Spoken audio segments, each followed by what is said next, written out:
మరొకసారి దేవుని పేరిట మీ అందరికీ వందనాలు తెలియజేసుకుంటున్నానండి. సో మనము లాస్ట్ వీడియోలో ఒక మంచి అంశాన్ని చర్చించుకున్నాం కదా. పరలోకం వెళ్ళాలంటే బాప్తిస్మం అవసరమా అనే విషయాన్ని మనం అర్థం చేసుకున్నాం. సో దాంట్లో మనకి బాప్తిస్మం కంపల్సరీ కావాలి. సో బాప్తిస్మం అనేది మన పరలోకం పొందుకోవడంలో లేదంటే రక్షణ పొందడంలో ఒక పార్ట్ అని చెప్పి మనం మాట్లాడుకున్నాం. అయితే మీకు లాస్ట్ వీడియోలోనే ఒక మాట చెప్పాను. ఏంటి అంటే బాప్తిస్మం ఒక్కటి తీసుకుంటే సరిపోతుందా? దానికి ఇంకా అడిషనల్‌గా ఇంకేమన్నా గావాలా? అన్న ఒక చిన్న ప్రశ్న కూడా మనం లాస్ట్‌లో మాట్లాడుకున్నాం కదా! ఎందుకంటే ఈరోజు సమాజంలో నిజంగా చాలా పేరు మోసినటువంటి బోధకులుగా ఉన్నవారు కూడా ఈ విషయంలో జస్ట్ పరలోకానికి బాప్తిస్మం ఒక్కటి సరిపోతుంది. లేకపోతే అసలు ఒక విధంగా చెప్పాలంటే దేవుని యొక్క కృప వలనే మనం పరలోకం వెళ్ళగలుగుతున్నాం తప్ప, మన కార్యాలు అసలు ఎక్కడ కూడా లెక్కలోనికి రావు అన్నటువంటి స్టేట్మెంట్లు మనం చాలా వింటున్నాము. బహుశా ఒకసారి మీరు కూడా వినే ఉండుండొచ్చు. నేనైతే చాలా సార్లు విన్నానండి వీటిలి గురించి. అంటే ఇక్కడ పాయింట్ ఏంటి అంటే, బాప్తిస్మం పొందాలి అని చెప్పాడు. దేవుడు ఆజ్ఞ ఇచ్చాడు. Okay fine. బాప్తిస్మం పొందాము. మరి పొందిన తర్వాత నుంచి మనం అంతవరకు సహించడానికి ఈ మధ్య జరిగేటువంటి ప్రక్రియ ఏంటి? అంటే ఇక్కడ మనం బాప్తిసం పొందిన తర్వాత ఎలాగైనా బ్రతకొచ్చా? లేకపోతే మన కార్యాలు ఎలా ఉండాలి? మన పనులు ఎలా ఉండాలి? మన క్రియలు ఎలా ఉండాలి? ఈ క్రియల్ని దేవుడేమన్నా లెక్కలోకి తీసుకుంటాడా? తీసుకోడా? మీకు అర్థమైందనుకుంటున్నా. పరలోకం వెళ్ళాలంటే బాప్తిస్మం ఒక్కటి తీసుకుంటే సరిపోతుందా? ఇంకా అడిషనల్‌గా ఇంకేమన్నా చేయాలా? అనేది మనం ఆలోచించగలిగితే, ఈ ప్రస్తావన తీసుకురావడానికి గూడా మనకి కొన్ని కొన్ని రెఫరెన్సెస్ మీకు ఇంతవరకు మనం మాట్లాడుకున్న ప్రతి టాపిక్‌లో గూడా ప్రశ్న తలెత్తడానికి ఖచ్చితంగా దానికి సంబంధించిన రిఫరెన్స్ కూడా బైబిల్‌లోనే ఉంటదండి. కాకపోతే దాన్ని అర్థం చేసుకునే విధానంలో మనం ఒక చిన్న తడబాటు వలన మాత్రమే మనకు ప్రశ్నలు తలెత్తుతాయి. రైట్. సో, బైబిల్‌లో ఉన్నటువంటి కొన్ని కొన్ని రిఫరెన్సెస్ సరిగా మనము అర్థం చేసుకోకపోవడం వల్ల, లేదంటే కొంచెం కామన్ సెన్స్ ఉపయోగించకపోవడం వల్ల మనకు కొన్ని కొన్ని విషయాలు తడబడతా ఉంటాం. దాంట్లో భాగంగానే ఈ ప్రశ్న కూడా తలెత్తింది. అంటే మనకి మన నీతి కార్యాలు అసలు దేవుడు లెక్కలోకి తీసుకోడు. అలాంటప్పుడు క్రియలతో పని లేదు. సో దట్ నువ్వు పరలోకం పోవాలంటే ప్యూర్‌గా దేవుని కృప ద్వారానే పోతావు తప్ప నీ క్రియలు అసలు లెక్కలోకి తీసుకోడు అనేటువంటి విషయాలు ఈరోజు సమాజంలో చెబుతున్నారు. దీనివల్ల దీనివల్ల ప్రజలు ఎలా ఫీల్ అవుతారు? నా క్రియలు దేవుడు పట్టించుకోనప్పుడు నేను ఎట్లైనా బ్రతుకుతాను. ఇప్పుడు కృప వల్లనే మనం పరలోకం వెళ్తామంటే దాని మీనింగ్ ఏంటింకా? నేను ఎట్లైనా బ్రతుకుతాను. దేవుడు కృప ఉంటే తీసుకెళ్తాడు లేకపోతే లేదు అన్న కన్‌క్లూజన్‌కొచ్చేసేవంటి పరిస్థితులున్నాయి. ఇలాంటి సిట్యుయేషన్స్ ఉన్నాయి. సో దట్ కొంచెం క్లుప్తంగా ఆలోచిద్దామండి. అసలు ఫస్ట్ క్రియలను పట్టించుకోడు అనేటువంటి మాట సో, దాన్ని ఏ విధంగా అర్థం చేసుకున్నారు? దానివల్ల వచ్చే నష్టం ఏంటనేది చూస్తే గనక యెషయా గ్రంథం అండి. యెషయా గ్రంథం మనం చూడగలిగితే 64 అధ్యాయము, యెషయా గ్రంథము 64వ అధ్యాయము, 64 అధ్యాయము 6 వచనం చూద్దామండి. యెషయా గ్రంథం 64 అధ్యాయం 6 వచనం. మేమందరమును అపవిత్రుల వంటి వారమైతిమి, మా నీతి క్రియలన్నీయు మురికి గుడ్డవలెనాయెను. ఏవండి? మా నీతి క్రియలన్నీయు అట మురికి గుడ్డవలెనాయెను అన్నాడంట. ఏవండి? ఈ రిఫరెన్స్ చూసి అంటే ఇక్కడ మన నీతి క్రియలన్నీ మరి మురుగుగుడ్లయిపోతే, ఇంక మన నీతి క్రియల ద్వారా మనం పరలోకం ఎట్లా పోతాము అన్న క్వెషన్ వచ్చేసిందండి ఇప్పుడు. ఓకే. ఏంటంటే మేమందరం అపవిత్రుల వంటి వారిమైతిమి. ఓకే. ఇక్కడ దేవుడి యొక్క శక్తి గురించి మాట్లాడుతున్నాడండి ఈ అధ్యాయంలో. దేవుని యొక్క శక్తి గురించి మాట్లాడుతూ 64 అధ్యాయం మీరు మొదటి నుంచి చూడగలిగితే దేవుని యొక్క శక్తి గురించి మాట్లాడుతూ 3వ వచనం చూద్దాం. ఈ జరుగునని మేము అనుకునిన భయంకరమైన క్రియలు నీవు చేయగా అన్ని జనులు నీ సన్నిధికి కలవరపడుదురుగాక. నీవు దిగివచ్చెదవుగాక. నీ సన్నిధిని పర్వతములు తత్తరిల్లునుగాక. తన కొరకు కనిపెట్టు వారి విషయమే నీవు తప్ప తన కార్యము సఫలము చేయు మరి ఏ దేవునిని ఎవడును ఏ కాలమున చూచి ఉండలేదు. దేవుని యొక్క గొప్పతనం గురించి మాట్లాడుతూ ఇలాంటి గొప్ప 5వ వచనం మనం చూడగలిగితే, నీ మార్గమును బట్టి నేను జ్ఞాపకం చేసుకొనుచు సంతోషముగా నీతిని అనుసరించే వారిని నీవు దర్శించుచున్నావు. చిత్తగించము. నువ్వు కోప్పడితివి. నువ్వు గొప్ప దేవుడివి. నువ్వు గొప్పవాడివి. నువ్వు కోప్పడితివి. కానీ మేమేంటి? మేము పాపులమైతిమి. బహుకాలం నుంచి మేము పాపం చేస్తూ వస్తున్నాము. మా క్యారెక్టర్ ఇది యాక్చువల్‌గా. మేము బహుకాలం నుంచి పాపంలో పడిపోతూ ఉన్నాం. నువ్వు మమ్మల్ని రక్షించడానికి ప్రయత్నం చేస్తున్నా, పాపం నుంచి తప్పించడానికి ప్రయత్నం చేస్తున్నా కూడా మేము మరలా అదే కార్యాలు చేస్తున్నాము. ఒకసారి నీతి కార్యం చేస్తున్నాం, మళ్ళీ పాపంలో పడుతున్నాం. ఒకసారి నీతి కార్యం చేస్తున్నాం, మళ్ళీ పాపంలో పడుతున్నాం. మేము చేసిన నీతి కార్యాలన్నీ కూడా మురికి గుడ్డలయిపోయినాయి ఇప్పుడు మళ్ళీ. ఇదండి మీనింగ్. ఆ సెన్స్ ఇది. దీన్ని బేస్ చేసుకొని అసలు నీతి కార్యాలే దేవుడు లెక్కలోకి తీసుకునంటే ఎట్లా కుదురుతది? లేదండి. ఇది అడ్డం పెట్టుకొని, ఈ రిఫరెన్స్ చూపిచ్చి, దీనికి తోడు ఇంకొక రిఫరెన్స్ అండి. ఇంకొక మాట ఉంటది. కృప రిలేటెడ్ ఒకటి. అది కూడా చూద్దాము. తీతుకు రాసినటువంటి పత్రిక అండి. తీతుకు రాసినటువంటి పత్రిక పౌలు గారు తీతుకు రాసిన పత్రిక 3వ అధ్యాయం అండి. 3వ అధ్యాయం 6వ వచనం చూద్దాం. మనము ఆయన కృప వలన నీతిమంతులమని తీర్చబడి నిత్య జీవమును గూర్చిన నిరీక్షణను బట్టి దానికి వారసులమగుటకై ఆ పరిశుద్ధాత్మను మన రక్షకుడైన యేసుక్రీస్తు ద్వారా ఆయన మన మీద సమృద్ధిగా కుమ్మరించెను. ఇదండి అసలు రెఫరెన్స్ ఏంటంటే ఇదనమాట. మనము ఆయన కృప వలన నీతిమంతులమని తీర్చబడి, కృప ద్వారా.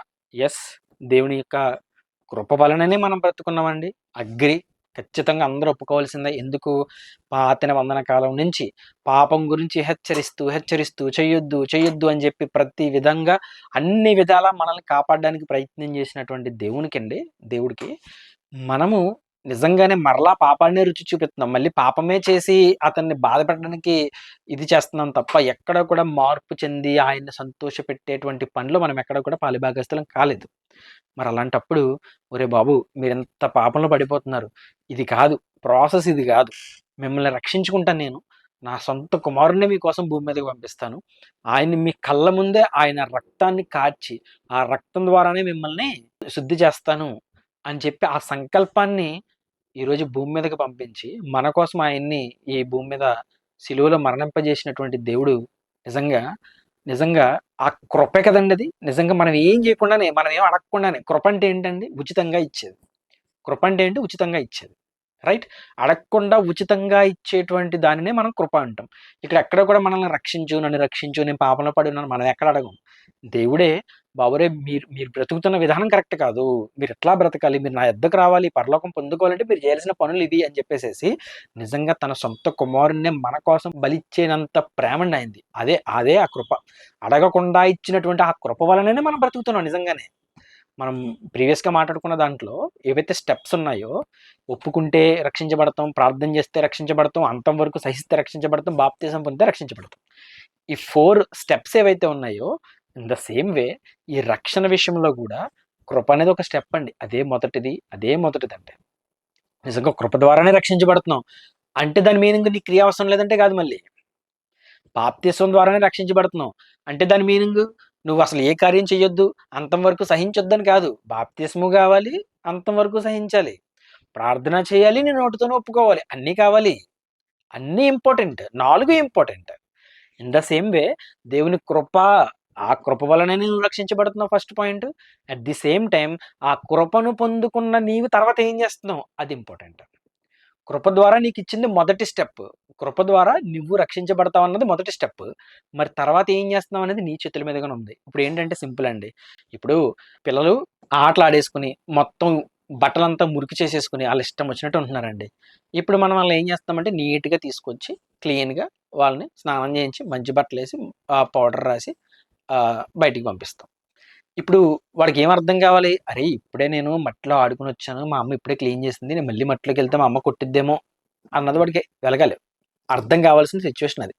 కానీ మరలా వెళ్ళి మట్టి చేసుకుంటూ వస్తున్నాడు అంటే అది అతని ఇష్టం, అతని క్రియ అది, దానికి మనం ఏం చేయలేం.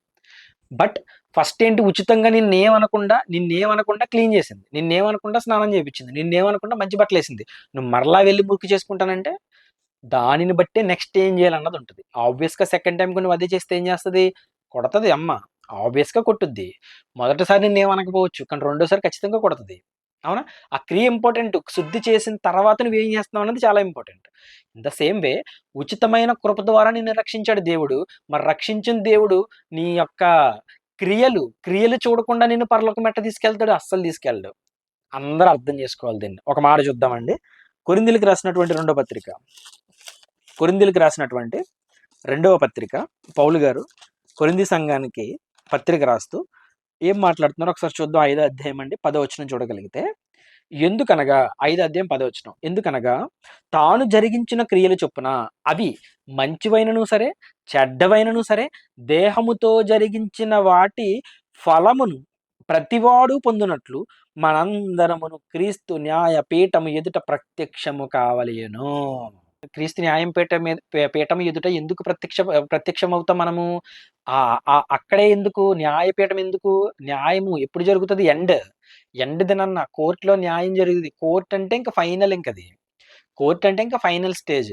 ముందు ఏదైనా తప్పు చేస్తే మనకి మన గ్రామంలో తీరుస్తారు. తీరలేదా మండలం, అక్కడ తీరలేదా పోలీస్ స్టేషను, అక్కడ తీరలేదా జైలు, అక్కడ తీరలేదా కోర్టు. కోర్ట్ ఇంకా ఫైనల్ మనకి. న్యాయం ఎక్కడ జరుగుతుందంటే మనకి ఆబ్వియస్‌గా కోర్ట్‌లోనే జరుగుతది. ఇన్ ద సేమ్ వే ఇక్కడ యేసుక్రీస్తు వారి న్యాయపీఠం ఎదుట మనం ఎప్పుడు ప్రత్యక్షపరచబడతాము? దేని వలన ప్రత్యక్షపరచబడతాము? దేనిని బేస్ చేసుకొని మనకు పరలోకం ఇవ్వాలా లేదా అనేది డిసైడ్ అవుతదంటే, మనము చేసినటువంటి క్రియలను బట్టే. క్రియలను బట్టే. అవునా కదండీ! ప్రతివాడును తమ క్రియల చొప్పుననే జీతం పుచ్చుకుంటాడంటాడు ఒక చోట. అవునా కదా చెప్పండి. సో, అవి మంచివైనను సరే, చెడ్డవైనను సరే, దేహముతో జరిగించిన వాటి ఫలమును ప్రతివాడును పొందునట్లు, నువ్వు చేసే క్రియను బట్టే నీకు ప్రతిఫలం వస్తదంటున్నాడేంటి మరి? అక్కడేమో కృప ద్వారా అంటున్నాడు. ఇక్కడేమో నువ్వు చేసినటువంటి క్రియను బట్టి నీకు ప్రతిఫలం వస్తుందంటున్నాడు. ఇవి కూడా స్టెప్సేనండి. అర్థం చేసుకోకపోతే ఎలా అండి? అర్థం చేసుకోవాలి కదా మనము. పెద్ద పెద్ద సేవకులు, చాలా ఎక్కువ మంది జనాలున్నారు మీ సంఘాల్లో. మీ సేవకులయ్యుండి మీరిట్లా చెప్పడం కరెక్ట్ కాదు కదండీ! కింద ఉన్నటువంటి ప్రజలు పాడైపోతున్నారు. ఈ చెప్పేటువంటి మాటలను బేస్ చేసుకొని. కృప ద్వారానే మనకు రక్షణ ఇచ్చాడండి ఫైన్. బట్ ఆ రక్షణ పొందుకున్న మనం ఏం చేస్తున్నాం? ఆ క్రియలను బట్టే ప్రతిఫలం వస్తది. అది ఫస్ట్ స్టెప్పు. నీ క్రియ సరిగ్గా లేదా పరలోకం రాదు. నీతి క్రియలు చాలా ఇంపార్టెంటు. బాప్తిసం పొందిన తర్వాత నువ్వు ఎలాంటి పనులు చేస్తున్నావు అనేది చాలా ఇంపార్టెంటు. ఆ క్రియలను బట్టే మనకి పరలోకం వస్తది ప్రియమైనటువంటి దేవుని పిల్లలారా. మీకు బాగా అర్థమైందనుకుంటున్నాను. తక్కువ రిఫరెన్స్‌లైనా ఇంకా చాలా ఉందండి వీటి గురించి మాట్లాడుకోవడానికి. ఇంకా మనం ఫర్దర్‌గా మాట్లాడుకుందాము. సో, ఈ విషయం మీకు అర్థమైందనుకుంటున్నాను. సో, కృప ఇంపార్టెంట్. ఆ కృప ద్వారా వచ్చినటువంటి రక్షణను నిలబెట్టుకోవడానికి మనము చేసే నీతి కార్యాలు కూడా ఇంపార్టెంటు. రైట్? అందరికి అర్థమైందనుకుంటున్నాను. దేవుడు మిమ్మల్ని అందరిని దీవించును గాక. అందరికి మరొకసారి వందనాలండి.